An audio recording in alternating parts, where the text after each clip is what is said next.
Nick says, hello from Canada. He said, do you throw in live bait? But I'm guessing he meant like live food.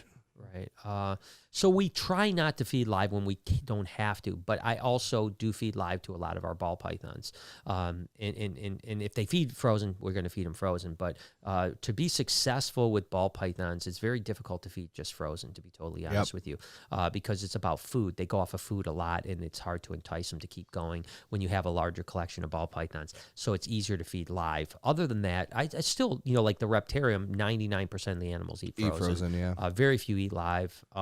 And even BHB, the majority of them eat frozen. So I'd always prefer frozen over live if I possibly can, but I also would prefer my snake to eat over not eating. So I will feed live if I have to. Josh at Pale Scales says, nice. 2 weeks ago, a new snake for my collection. I got a new snake for my collection. Unfortunately, he has developed an RI. Now I have to give him injections. Do you have any advice for a first timer? I wish I knew what type of snake it is. If it's a ball python, if you could put that down in the comments below, you don't have to super chat it. Yeah, you don't have to super chat. If it's a ball python, it's a little bit more scary, to be totally honest with you. Or for that matter, a green tree python and maybe even a carpet python. Those three animals have the highest amount of nidovirus. Okay, and nidovirus is a virus that is the secondary infection is usually respiratory. And that becomes a very big issue. Now, if you have respiratory and a lot of other snakes, and we're going to talk about this in the next couple of days, actually, in the vlog, raising the temperature, making sure your humidity is right, so on like that is all great things. Now, when you do give ingestion, say, whether it's Fortaz, amikacin, Baytril, those can boost the immune system and kill off bacteria if it's not a secondary infection from some viral infection like nido. If it is a ball python, it's a little bit more scary. I would still treat it. I would still check temperatures. I would still do all those things because you never know if it's going to be all right. But you can look up nidovirus, and for pretty cheap, I think Pia and Cody down in Florida are doing nido tests where I think it's maybe just like a scale snip or something like that, maybe a swab, and it's like $75 or something like that, maybe even cheaper. And you can get your animal checked to see if it has nido, and if it does, then it's a tough road. There's no cure for nido. So, but hopefully that's not the case. Don't give up on it. Keep. You said it's a banana ball python. Yeah. That'd be a hard one. So I will say I have just to give some shimmer of light. I have ball python. Parthenax is my first animal. When I got him, he had an RI. I did the injections. He healed. Yep. He didn't eat food for 8 months. Yeah. And he was very skinny and very, very, very poorly off. But he's still alive today, and he's honestly one of my best snakes. He eats all the time now, so hang in there. Well, yeah, and I would never want to tell you that there's lost hope. Of course not. But if it's nido, it's nido, you're in trouble. And it's pretty simple to get that checked out. Yeah, please And do. it just maybe for your peace of mind, you can check that out. And then if it's not, then you just treat it, and it gets better, and it may never get sick again. Yeah, and hopefully that's the case. Yeah, man. so I'll be hoping that for you too. Next up is Sarah Jane. That's awesome. Sarah Jane. Brian. There's a tools or a Stain song. Is there? Named Sarah Jane. One of my best friends is named Sarah Jane. Look at that. There you go. It says, Brian, please help me out. My son lost a Matilda plushie. Emails aren't going through, and the website's trying to charge me $100,000 for shipping to the UK. Please email help replace. He's so upset. Matilda plushie. Why would that be? You must be doing something different because we do ship Matilda plushies there. The reason why the website will say $100,000 for shipping is that when it's a live animal.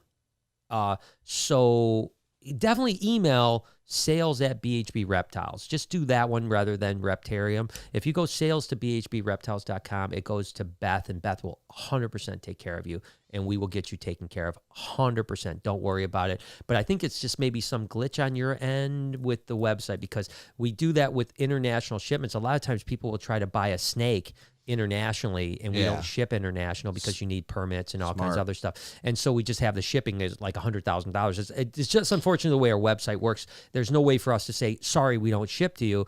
We just say, hey, you're not going to pay $100,000. And I will say that, even to this day, we've never had someone pay $100,000. Now, and if for some reason you do want to ship a snake for $100, I'll ship you one for $100,000. I'll figure the permits I'll figure out. out the permits out. But we used to export for years and years and years. I mean, we were one of the first companies that did the exporting. We just don't do it anymore because we sell everything here, and it's much easier for us to do. Perfect. But we will help you. Sales at BHB Reptiles. Krista Richards says, "Hey, Brian, I went from being very afraid of snakes to loving ball pythons, and I got my banana spinner about 4 years ago, and he's awesome. Thanks for the great content." That's great. And, Beautiful snake, too. Yeah, it's a great snake, and I love those these comments because that's what, really gets me up in the morning, right? Is to try to get people, whether it's here at the Reptarium, via YouTube, or whatever platform, we really just want people to love these animals. I mean, they're everything to me, right? So it means a lot. Blue Salad said, "Have you ever heard of Byron Katie? Actually, my bad. She has an amazing method of questioning your thoughts. Whenever anyone has a problem, I send them to her."